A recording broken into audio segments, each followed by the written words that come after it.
2020年跌宕起伏的开始，虽然疫情改变了大多数人的脚步，但是到了年终大促，该换机的还是得换机。等等党们也等到了好时候了啊！小白测评年终推荐例行更新啊！这个视频呢，每年我们基本上就会做2期。这期我们依然会根据自己的实测数据、测评中的各个方面的表现，以及我们的主观体验，综合给出2020年上半年的各价位段推荐机型。你也可以在我们的小白测评微信公众号，根据自己的实际需求点，查看主流机型的各种实测数据，来辅助你做选择。开始之前呢，说3个注意的点啊。这个第一，本期的所有价格呢，我们使用的是锚定版本价格，内存从128G 起啊，并不是最低的那个厂商用来吸引眼球且使用价值不高的最低版本价格。你说64G 现在确实太小了点啊。第二点，我们的截稿日期呢是6月2日，优惠信息呢也是618刚刚开始的时候。你看到这期视频的时候呢，可能优惠上会有些许变化。第三，特别强调，这是一期主观推荐，如果你有不同理性意见呢，欢迎咱们弹幕讨论。如果你有激烈意见啊，请记住，一定是你对。Hello， 大家好，我是王牛，欢迎收看本期小白测评2020年年终机型推荐。记得3连本视频点赞收藏投硬币，感谢。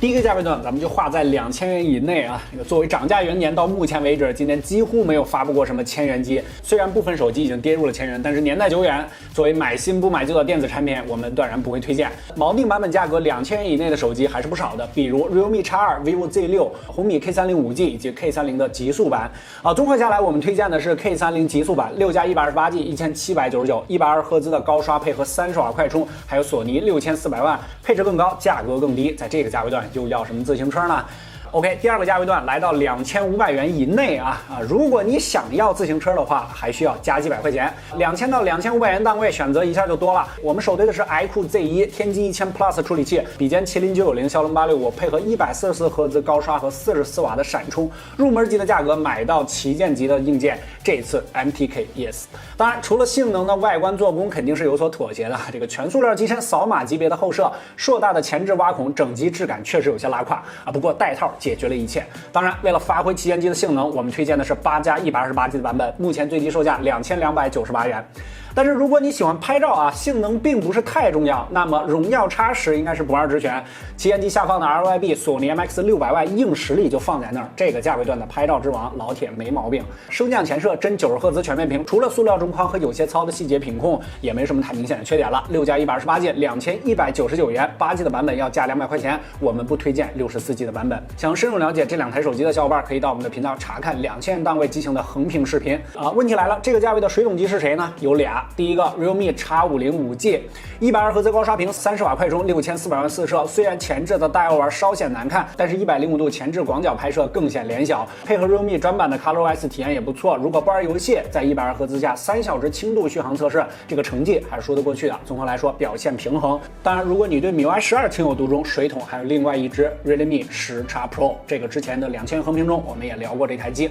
下一个价位段2500到3500，如果你的自行车已经不满意了，想要电动车了，那么3000元左右的机型也不少。首先是 iQOO Neo 3没跑了，目前最便宜的骁龙865 UFS 3.1 44瓦的快充，虽然没有 iQOO 3的边框压感按键，但是144赫兹的竞速屏带来的高刷快感，无论是日常使用还是游戏体验，都远超 iQOO 3，续航表现也比较出色。小白测评5小时重度续航测试，144赫兹下 Neo 3拿到了第9的成绩，重度使用1天也问题不大。其实如果 iQOO 3能够推出一个高刷版啊，配合边框按键，一定是这个价位段玩游戏的最佳选择。可惜并没有。这个 iQOO Neo 3 8+128G 2598，游戏玩家可以入手。喜欢拍照的用户呢，在这个价位段有台5G 的老机，荣耀 V30 Pro， 索尼的 MX600万主摄配合1200万的广角加上800万的长焦，双 OS 光学防抖，相机表现优异。充电40瓦有线，27瓦无线。不过虽然是990 5G， 但是不支持高刷、转子马达，都让这款手机不怎么适合游戏。续航上，小白测评3小时轻度续航测试和5小时重度续航测试表现平平，8+128G 3099元，看你自己的喜好了。如果想要更好的长焦啊，加200上 P30 Pro 也是一个选择，不过它没有5G， 周冬雨排列需要考虑一下。这个价位段的水桶机 realme X50 Pro 玩家版，高通骁龙865，闪存也升级到了 UFS 3.1 90赫兹三星屏，虽然续航的表现并不是太好，但是65瓦快充，半小时就可以充入93%，在小白测评充电排行榜第3名，这个价位段舍它其谁？需要注意的是，相对于普通版啊，玩家版的长焦、主摄、前摄、广角均有阉割，不过相比于标准版便宜了400块钱，还是挺香的。8+128G2999元，618最低好像是能到2700元以内。如果你还想要更强的拍照和 AG 工艺的出色手感啊，听说有个叫小白有品的高品质二手商城，大量95新好货，下载小白有品 APP 或者关注小白测评微信公众号即可啊。不好意思啊，小洽一下。下一个价位段3500到4500，如果你财力雄厚啊，终端机已经满足不了你了，那么就要看看4000元左右的大杯旗舰了。大家先走一波弹幕啊，在这个价位段你比较推荐哪台机呢？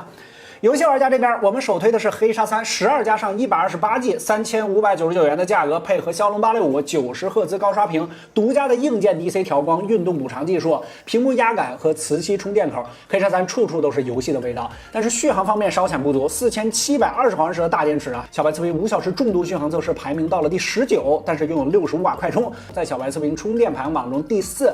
作为游戏手机，充电快显得尤为重要，但是太过注重游戏啊，222克的重量和并不出色的系统体验都让黑鲨3只适合游戏玩家。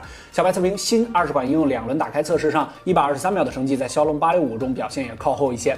这个价位段拍照冠军荣耀30 Pro 算是 C 位出道，虽然华为 P40 的8+128G 已经降到了4488，但同样是8+128G 的荣耀30 Pro 只要3999元，还拥有5倍的潜望镜头。除了没有 AG，30 Pro 在做工质感上并不弱于华为 P40，8毫米多的厚度配合186克的重量，手感上也表现出色。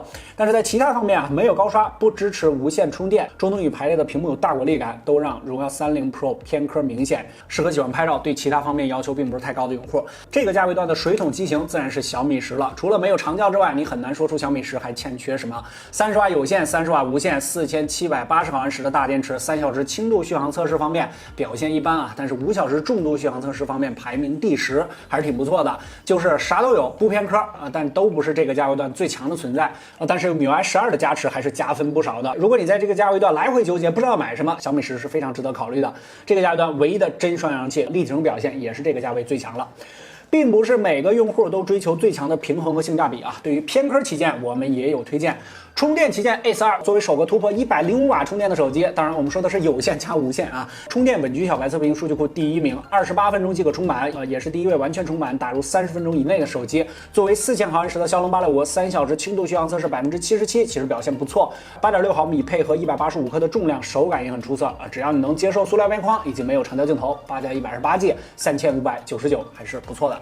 在极致手感和轻薄品质方面，只有1+8了，8+128G 3999，8毫米和180克的重量，配合出色的贝壳弧度，手感确实真他妈爽。在质感方面，1+8也绝对是旗舰水准，银翼配色和 AG 清空都是今年出色的色彩设计，非常耐看。当然，为了轻薄散热上还是有所妥协啊，游戏发热表现并不出色，而一加的轻 OS 或许也是劝退部分用户的原因。如果你用惯了各种功能全面的国产 OS， 那么轻 OS 或许并不太适合你。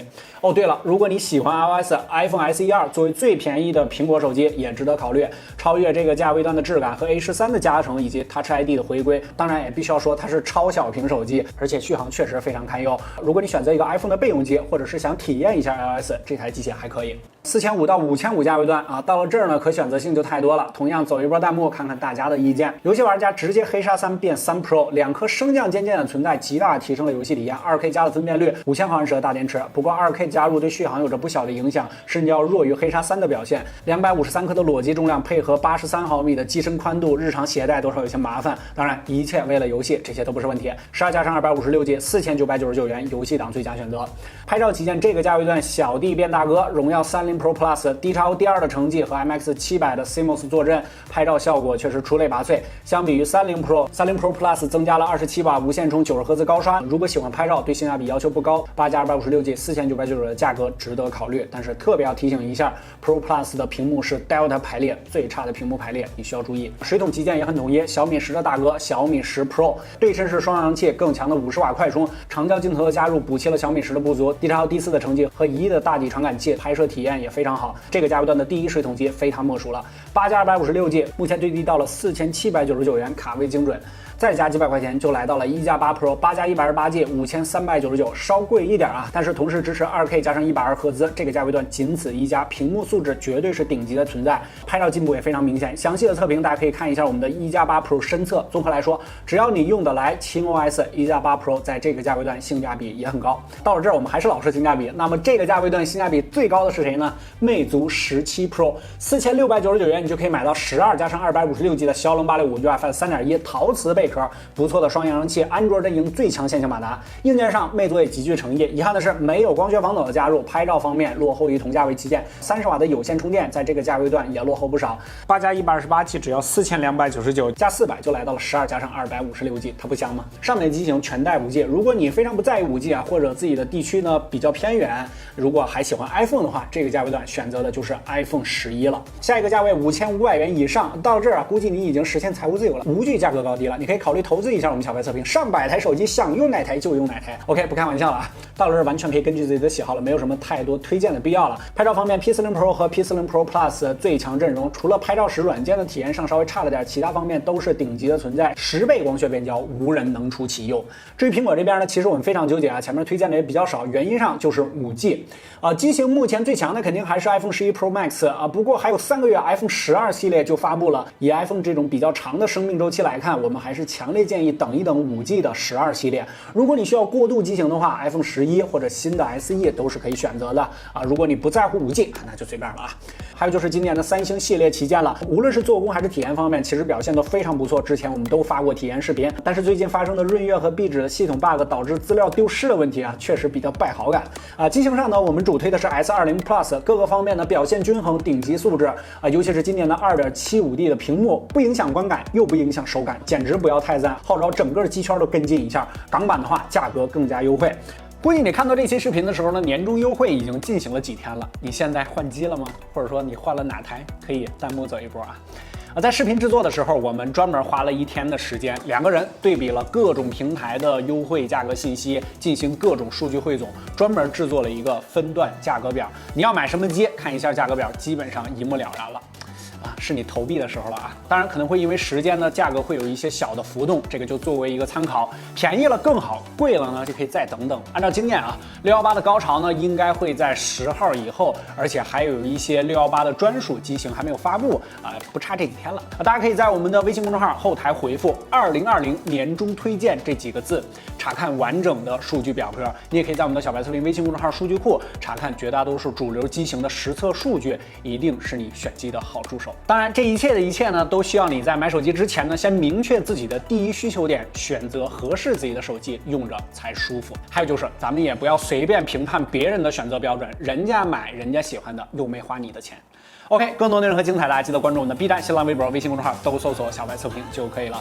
尤其是我们的公众号，我们的数据库、商城都在里边。不客观的你，小白测评，我们下期视频再见，拜拜。小白物品商城有很多很新的、最新的二手机。可以看一下。